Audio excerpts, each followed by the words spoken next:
स्वयंपाकात स्वादाची जान, डीएम मसाले तुमच्या घराची शान. छत्रपती शासन महिला गृह उद्योग कबनूर इचलकरंजी घेऊन येत आहेत अस्सल परंपरेची मराठमोळी चव म्हणजेच डीएम मसाले. मटन मसाला, चिकन मसाला, धणे पावडर, गरम मसाला, बिर्याणी मसाला, तिखट चवदार मसाले आणि चटणी म्हणजेच डीएम मसाले. तर आजच आपल्या जेवणाची रंगत वाढवण्यासाठी केमिकल विरहित डीएम मसाले, गृहिणींच्या मनातले मसाले आणि चटणी अवश्य वापरा. डीएम मसाले महिला बचत गटाद्वारे करणारे स्वच्छ माफक दरामध्ये म्हणजेच डीएम मसाले. संपर्क दिव्याताई मगदूम, मोबाईल 91 30 80 22 55.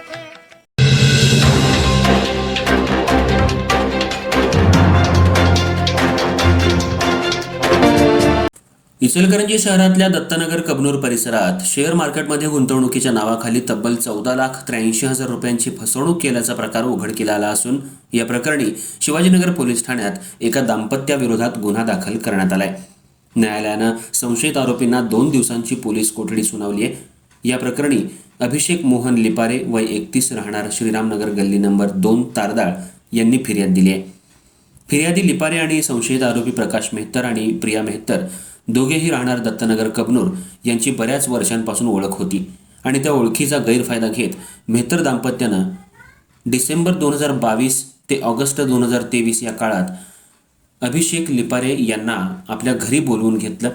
ते शेअर मार्केटमध्ये गुंतवणूक आणि दलालीचं काम करत असल्याचं सांगून त्यांनी दरमहा 8% परतावा देण्याचं आमिष दाखवलं. आकर्षक आणि जादा परताव्याच्या आश्वासनामुळं लिपारे यांचा यावर विश्वास बसला. त्यानंतर मेहतर यांनी अभिषेक लिपारे यांच्याकडून 12,43,000 रुपये गुंतवणुकीसाठी घेतले. तसंच इतर काही साक्षीदारांकडूनही 2,40,000 रुपये असे एकूण 14,83,000 रुपयांची रक्कम प्रकाश मेहतर आणि प्रिया मेहतर यांनी जमा करून घेतली. मात्र ठरल्याप्रमाणे कोणताही परतावा न देता दोघांनी लिपारे आणि इतरांची फसवणूक केली. त्यानंतर वारंवार लिपारे आणि साक्षीदारांनी पैशांची विचारणा केल्यानंतर मेहतर दाम्पत्यानं उडवाउडवीची उत्तरं द्यायला सुरुवात केली. आपली फसवणूक झाल्याचं लक्षात येताच लिपारे यांनी शिवाजीनगर पोलीस ठाणे गाठून मेहतर दाम्पत्याविरोधात तक्रार दिली. त्यानुसार शिवाजीनगर पोलिसांनी अखेर प्रकाश मेहतर आणि प्रिया मेहतर यांच्यावर फसवणुकीचा गुन्हा दाखल केला असून आज त्यांना न्यायालयात हजर केलं असता न्यायालयानं 2 दिवसांची पोलीस कोठडी सुनावली आहे. या प्रकरणी पुढील तपास पोलीस उपनिरीक्षक प्रदीप जाधव करतायत.